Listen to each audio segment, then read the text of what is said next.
Hello नमस्ते भाइ बहिनीहरू, स्वागत छ हजुरहरूलाई कम्प्युटर साइन्सको यो भिडियो सिरिजमा।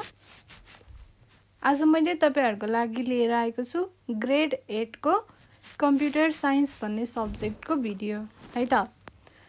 म हो आशिका खनाल र तपाईहरु हेर्दै हुनुहुन्छ आईटी एजुकेसन नेपाल।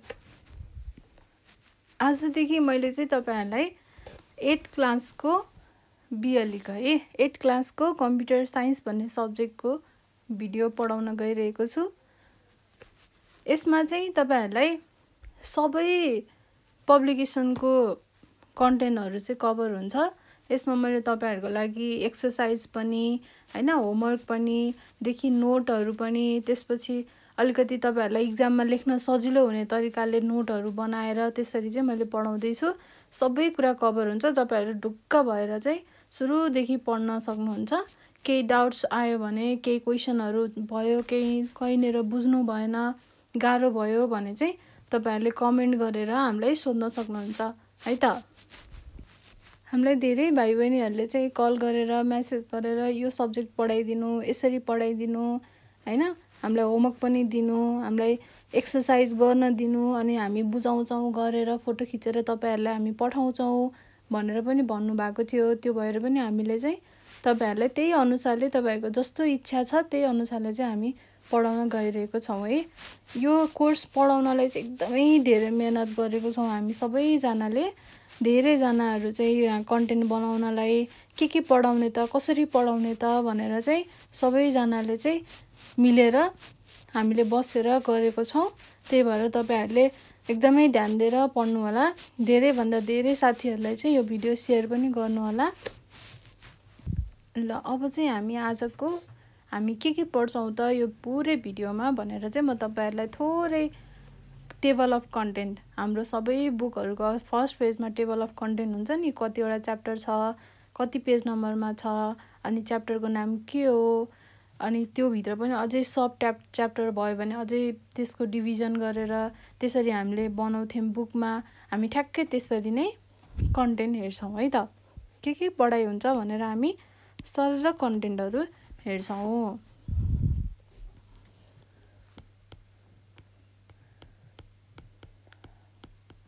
ल कन्टेन्टमा चाहिँ के रहेछ त। फर्स्टमा छ कम्प्युटर फन्डामेन्टल।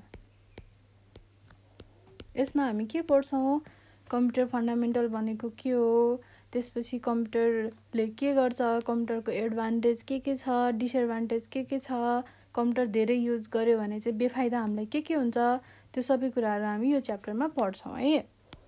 अब सेकेन्ड च्याप्टर छ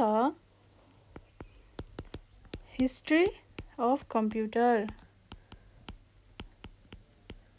कम्प्युटरको सुरुवात कसरी भयो, पहिला के थियो, त्यसपछि हाम्रो पुर्खा पहिला हाम्रो पुर्खाहरुले हैन, पहिला हामी नजन्मिदै है, हामी नजन्मिदै हामी धेरै सानो हुँदाखेरि अथवा हाम्रो मम्मी बाबा धेरै सानो हुँदाखेरि, अझै हजुरबा हजुरआमा धेरै सानो हुँदाखेरि त्यति बेलादेखिको चाहिँ कम्प्युटर कसरी बन्यो, अनि कम्प्युटरको ठाउँमा अरु के हुन्थ्यो, जसले चाहिँ कम्प्युटरमा अहिले हामीले जे कामहरु गर्छौं त्यो कामहरु चाहिँ त्यति बेला कसले गर्थ्यो त भन्ने कुराहरु पनि हामी हिस्ट्रीमा पढ्छौं है। कसरी चाहिँ अहिलेको कम्प्युटर, ल्यापटप हैन, आइप्याड तपाईहरु चलाउनुहुन्छ, त्यो सबै चीज चाहिँ कसरी आयो त, कसले बनायो हैन, त्यो सबै कुराहरु हामी यो च्याप्टरमा पढ्छौं।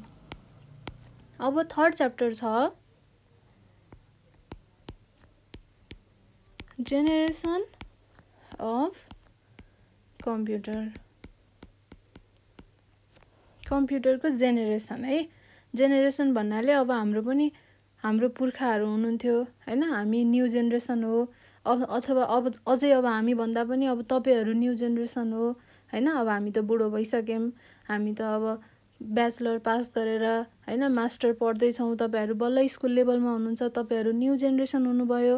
अब तपाईहरुको पनि फेरि अर्को छोराछोरी जन्मिन्छन्, फेरि त्यो के हो त अर्को न्यू जेनेरेसन हो। त्यस्तै कम्प्युटरको पनि कस्तो थियो त छोराछोरी जेनेरेसन के कस्तो थियो त, त्यो हामी जेनेरेसन अफ कम्प्युटरमा पढ्छौं है त। अब अर्को च्याप्टर छ क्लासिफिकेसन अफ कम्प्युटर। कम्प्युटरलाई कतिवटा टाइपमा डिभाइड गरिन्छ, कस्तो कस्तो फिचर भएको कम्प्युटरलाई के नाम भनिन्छ, अनि कस्तो कस्तो फिचर भएको कम्प्युटरलाई के नाम दिइन्छ, त्यो सबै कुरा क्लासिफिकेसन हामी 4th च्याप्टरमा पढ्छौँ। अब 5th च्याप्टरमा छ कम्प्युटर हार्डवेयर एन्ड सफ्टवेयर।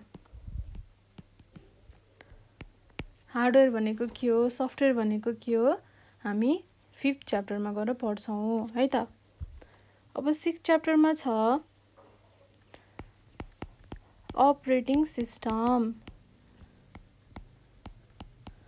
अब अपरेटिङ सिस्टम भनेको के हो, अब मैले अहिले तपाईहरुलाई फेरि सबै भन्न थाले भने त यो त मैले सुरुदेखि पढाएको त भएन नि त है। त्यही भएर हामी सुरुदेखि एउटा एउटा च्याप्टर गरेर पढ्छौँ। अहिले चाहिँ म तपाईहरुलाई टपिक मात्रै भन्दैको। अपरेटिङ सिस्टम भन्ने टपिक हामी पढ्छौँ। तपाईहरुले ल्यापटपमा हैन, तपाईहरुको घरमा भएको कम्प्युटरमा चलाउनु भएको छ होला, विन्डोज, कसैले लिनक्स चलाउनु भएको छ होला, त्यो के हो त अपरेटिङ सिस्टम हो। ल अब अर्को छ माइक्रोसफ्ट वर्ड 210।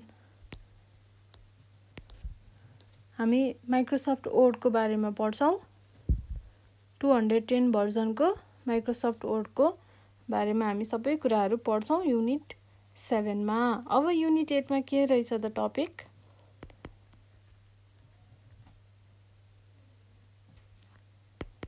Microsoft Excel 2010। त्यसपछि अर्को रहेछ माइक्रोसफ्ट पावरपोइन्ट 2010। अनि अर्को छ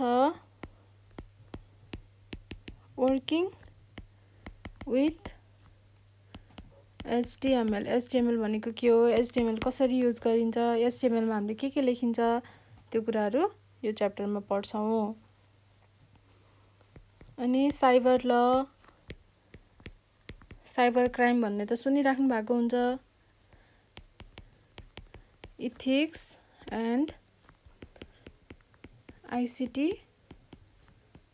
टेक्नोलोजी। अनि अर्को 12 नम्बर युनिटमा छ computer virus. Virus, computer virus कस्तो हुन्छ, कसरी लाग्छ कम्प्युटरमा, नेटवर्क टेक्नोलोजी। हामी तपाईहरुको उमेरमा हुँदाखेरि हामीलाई कम्प्युटर ल्याबमा सरले पढाउँदाखेरि हातगोडा राम्रोसँग धोएर आएन भने कम्प्युटरमा भाइरस छिर्छ भनेर भन्नुहुन्थ्यो के। त्यसै त्यो जे पाए त्यही भन्नुहुन्थ्यो। हामी पनि हो के अरे भनेर पत्याउँथ्यौँ। सुरुमा त हामीलाई केही थाहा थिएन है। अहिले पो तपाईहरुको चाहिँ यति धेरै भास्ट टपिकहरू पढ्न पाउनु भएको छ। हामीले त यस्तो टपिकहरू थिएन। हामी पढ्दाखेरि त सिम्पल मात्रै कुराहरू हुन्थ्यो है। अहिले त तपाईहरुले धेरै राम्रो कुराहरू पढ्न पाउनु भएको छ। यस्तो कुरा त हामीलाई कति धेरै पछि मात्रै आएर थाहा पाएको है। हामीले त तपाईहरु त अहिले 8 क्लासमा हुँदैखेरि यति धेरै कुरा जानिसक्नु भयो। अब 14 नम्बरमा छ कम्प्युटर नम्बर सिस्टम। अब यो सबै मैले चाहिँ अहिले एउटा बुकमा हेरेर यो कन्टेन्ट बनाएको है, टेबल अफ कन्टेन्ट। तर तपाईहरुको अब कसैको कुन पब्लिकेसन होला, कसैको अर्को पब्लिकेसन होला, गर्दाखेरि टपिक छुट्टै भए पनि त्यहाँ भित्र पढ्ने कुरा त के हो त सेम नै हो। अब तपाईहरुले कम्प्युटर नम्बर सिस्टम कसैको बुकमा माथि 1st 2nd 3rd युनिटतिरै होला, कसैकोमा अब 14 च्याप्टरमा छ। त्यो भएर केही फरक पर्दैन है, तलमाथि हुने मात्रै हो। पढ्ने कुरा चाहिँ सबैको सेम नै हो। म तपाईहरुलाई सबै पब्लिकेसनको कन्टेन्टहरू ल्याएर चाहिँ कभर गर्छु। अब अर्को छ adobe Photoshop 7.0।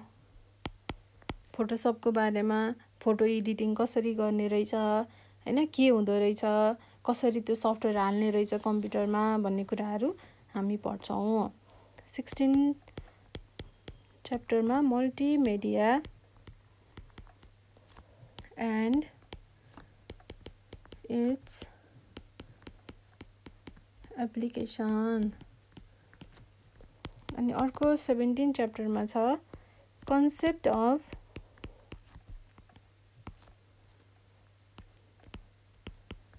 Computer programming language. Programming language भनेको के हो, त्यसको हामी कन्सेप्ट के रहेछ त भन्ने कुरा पढ्छौँ। अनि अर्को च्याप्टर छ प्रोग्रामिङ टुल्स एन्ड टेक्निक्स। कसरी प्रोग्रामिङ गरिन्छ, कस्तो कस्तो टुलहरू चाहिन्छ प्रोग्रामिङ गर्नको लागि, के हाल्नुपर्छ, केमा गर्नुपर्छ, त्यो कुराहरू पढ्छौँ। युनिट 19 मा इन्ट्रोडक्सन टु क्युबेसिक। अब क्युबेसिक चाहिँ म तपाईहरुलाई अहिले यो भिडियोमा म तपाईहरुलाई पढाउँदिन है। क्युबेसिकको चाहिँ म छुट्टै क्युबेसिक मात्रै 8 क्लास 9 क्लास 10 क्लास सबैलाई हुने गरेर चाहिँ म एकैचोटि पढाउँछु।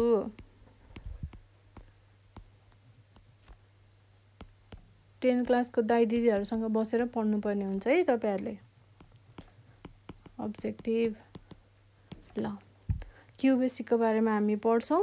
लास्टमा चाहिँ त्योभन्दा अगाडि यति कति 18 वटा च्याप्टर हामी टोटल पढ्दो रहेछौँ है। ल अब हामी चाहिँ अर्को भिडियोबाट चाहिँ टपिक अब च्याप्टर वाइज हामी पढ्छौँ। त्यतिन्जेलसम्मको लागि म आशिका खनाल हजुरहरुबाट बिदा हुन चाहन्छु। धन्यवाद।